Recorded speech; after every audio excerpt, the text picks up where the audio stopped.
Good morning, good morning. I'm sure many of you have already risen and shined, but I'm telling you right now, rise and shine. In case it is not your thing to wake up early, which is fine. I used to be that way as well. And I want to tell you it's possible to change. If I could change, you could change too, no doubt. Alrighty, we are day 20. Wow, we almost made it. Tomorrow is our last day. I want to tell you right now, it's going to be longer because we're going to do the last reflection, we're going to do our conclusion, and we're going to do one of my stories of rising, which is in the book. So, yeah, it's going to be a little bit longer. So, plan for that. Hopefully, we won't go past 9:30. That's my goal. So, yeah, our rendezvous tomorrow. And right now, we're going to get to the reading because it's a beast of a subject today. So we're in vision. This is the second reflection of vision. We're going to talk about an enemy of vision, which is pride. And so, if this is your first time tuning in, we had amazing time. I had an amazing time, and many of you have said you've had an amazing time going through the content of the book. And so we did started out with environment, then we did temperature, then we did foundation, and then we went into self-image, self-care, mental health, and we are here now at the final frontier, which is talking about vision. So yesterday we talked about our risen self, and I hope that you did the challenge because it is a powerful one. Please do tell. I had, so many people express how much this has been life changing for them, and I thank you so much. Just yesterday, I received one and a voice note from a beautiful mentee of mine, and it was just so, I can't even express how much I was really touched by what she said. And so, anyways, don't be afraid. DM me, send me a message, let me know how this has been a blessing to you, because it sure has been a blessing to me. Okay, so let's get to the reading, and don't laugh at me. My children and my husband laugh at me. They think it's cute, but today, menopause is premenopause is not my friend. So I need my glasses. Okay, I need my reading glasses today because my vision is pretty blurry. Okay, so reflection 20, enemy of your vision, pride. Quote by Carl Jung: through pride, we are ever deceiving ourselves. But deep down, below the surface of the average conscience, a still small voice says to us, something is out of tune. So true. All right, so today we are talking about a significant enemy of vision, pride. Sorry if I don't look up because it's not working. When I will look up, I'm gonna look at you like this, and that doesn't work. So I'm going to do the reading with the glasses, and then I'm going to remove the glasses and talk to you, okay? All right. Today we are talking about, oh no, I said that already. As we continue to make our vision clear about who we are in this moment in time and start loving ourselves, It's vital to be wary of this thing called pride. Belittling ourselves is also pride. Everything that has to do with false humility is pride. It's imperative to be aware of that. A little trick to guard us against pride is simply to believe in God, a supreme being, the universe, the source, whatever you want to call this being. The perspective that you are not the only master of your life, that you're responsible for your life, but did not create yourself, is liberating. Reminding yourself that you have a creator helps shield us from pride and helps you believe in who you are and see how amazing you are. You are amazing. I had to do this to make sure you know. I love to quote Psalm 139, which talks about God saying we are fearfully and wonderfully made. Yes, I love this particular scripture. All right. For you created my innermost being. You knit me together in my mother's womb. I praise you because I am fearfully and wonderfully made. Your works are wonderful. I know that full well. Love it. Yes, your works, which includes you and me. We are wonderful and we know it. Come on. Okay. My frame was not hidden from you when I was made in the secret place, when I was woven together in the depths of the earth. Your eyes saw my unformed body. All the days ordained for me were written in your book before one of them came to be. How precious to me are your thoughts, God. How vast is the sum of them.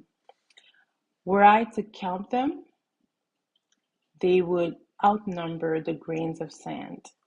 When I awake, I am still with you. Love it. Okay. Yes, the human being is such a marvelous, phenomenal, miraculous creature. So, believing that we are created beings is a great tip to safeguard our vision. Our physical body on this earth has finality, but our spirit does not. And since God, Source, the universe, is spirit, it's powerful to remember where we come from as spirit first, who we are, who created us, and how remarkable we are in God. Another verse to consider is Psalm 18, verse 35, which says, your care has made me great. There's another version that says, your gentleness has exalted me. I love it. Okay. And I also wrote in the book, love it. You know, I'd say love it a lot. People that know me, they know. Because I do love it. Anyway, this notion is especially critical when our reality does not match our truth. So, so true. So, I encourage you to embrace the above verses, even if you don't consider yourself a spiritual person. I urge you not to let the fact that you're not a Christian or don't believe in the Bible rob you of appreciating these powerful statements. It's not about religion here, it's about a relationship. And so it's okay to recognize and praise that we're unique and dare to believe that we have a majestic creator who created masterpieces. You and me, masterpieces. Come on. It's time for us to grab hold of that, celebrate that, and make sure that that is what we promote, especially to ourselves inwardly. as we rise. Yes, come on. So, so, so powerful. And, yes, I'm a pastor. Yes, I've been redeemed and called and put on the earth to exalt and just show the power of God. But I do understand that sometimes we go through things and it is not something that is easy for people to receive or digest. And that was one of the many reasons why, for me, um, being my full self, being who God created me to be, um, has been a struggle to be, in all aspects of my life, all, I guess, departments of my life, because we kind of, we very often categorize our lives in different departments, but the reality is, I am who God says I am. Whatever department of my life or areas of my life. And my goal is always to present that loving God that just wants to see us rise and believes in who we are. And sometimes, as human beings, because we are so powerful, we can kind of dismiss this idea of needing God or having a relationship with God, which is completely understandable. And what I've found is that there are situations that we just can't, we can't do it on our own. And we need people. Okay, yes, we need God, but we also need each other. And so sometimes when we walk in pride, we end up not realizing that one of the reasons why we're not able to rise or we're not allowing ourselves to rise is because we do not believe that we need help, or maybe we think we have it all figured out. So those are the things that can definitely prevent us from rising. And sometimes when we go through these turbulence, these turbulent times, I mean, listen, we know deep inside, inwardly, what is happening. Kind of like what Carl Jung was saying in his quotes, we know. And so sometimes people can look at us and we can think we have it all figured out, but it is not true. And sometimes we use different mechanism of defense to hide that fact.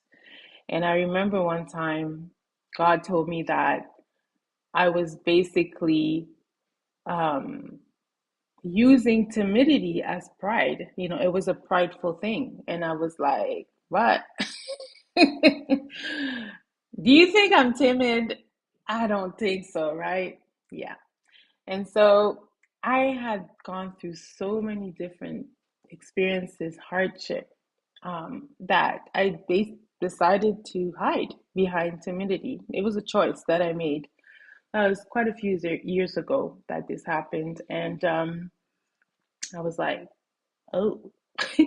So basically, I was using timidity to hide, and which was also hiding the love of God, the power of God, and I was using that to protect myself instead of allowing God in and for His glory and His ways and who He is in me to do whatever He wanted to do and to reach out to other people through me.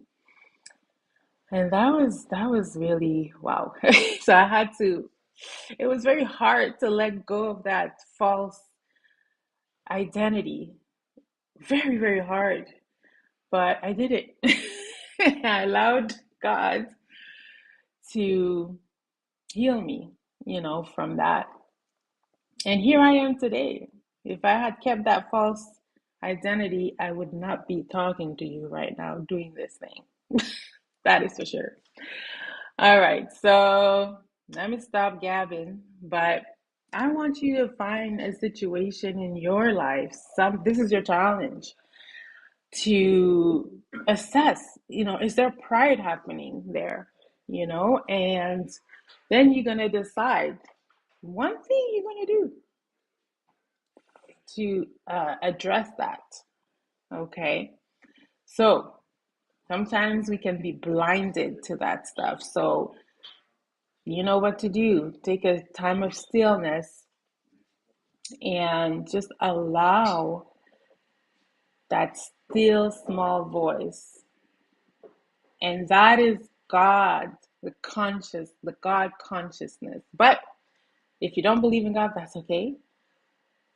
You do have a conscience. I know you believe in that. And so allow yourself to listen deeply to identify where pride is, because it can take many, many forms. I don't have time to talk about that, but you know. And then take an intentional step to let go of that pride and reach out for help if you need to, or admit that you made a mistake. Go apologize to someone, whatever, just to break that off of you for that next best version of yourself to rise.